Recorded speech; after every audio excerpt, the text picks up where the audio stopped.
মালিক রে, আমি বড় পাপী, আমি বড় গুনাহগার। ও দয়াল আল্লাহ, আমি 10 বছর তোমার গোলামি করি নাই, আমি 20 বছর গোলামি করি নাই। আল্লাহ, আজকে মনিরুল ইসলাম শরীয়তপুরী আমার ভাই শোনা গেছে তোমার বন্ধু বানাইলে ওই জান্নাত পাওয়া যাবে। মালিক রে, তুমি আমারে দাও না মাফ কইরা। যুবক রে, যদি কেউ আল্লাহরে বন্ধু বানাইতে পারে তার কোনো আর চিন্তা নাই, তার চিন্তার কারণ নাই গো বাবা। এ যুবক ভাইরা, দাড়ি পাকা বাবাজিরা, সবাই আমার দিকে একটা নজর তাকান। এই যে দেখেন আমি হাতের ভিতরে আমার টিস্যু দিয়া কাপড়ের মতো একটা দৃশ্য বানায় ফেললাম। এমন একটা কাপড় আপনার শরীরে একদিন উঠে যাবে, আমার শরীরও একদিন উঠে যাবে।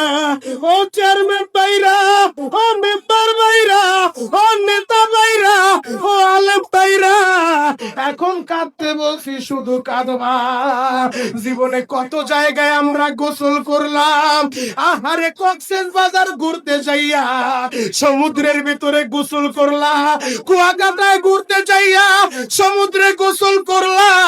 এই যে মাদ্রাসার পুকুরটা ভরাট করছে মসজিদের জন্য, বিশাল বড় ময়দান এখন হয়ে গেছে।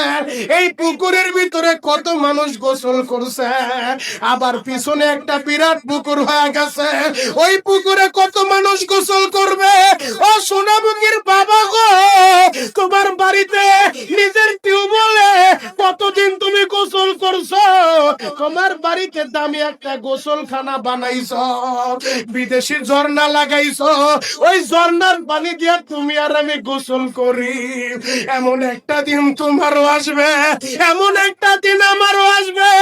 আহার, ওই ঝর্ণার পানির গোসল আমার হবে না, পুকুরের পানির গোসল হবে না, আমার আপনার একটা গোসল দিবে। কেমন গোসল দিবে জানেননি?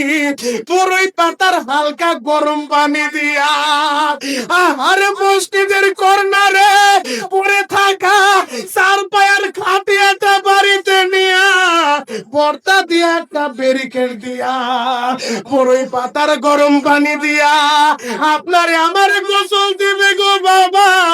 ওই গোসলটা যেদিন দেওয়া হবে, আহারে, এরপরে আর দামি কাপড় পরতে দিবে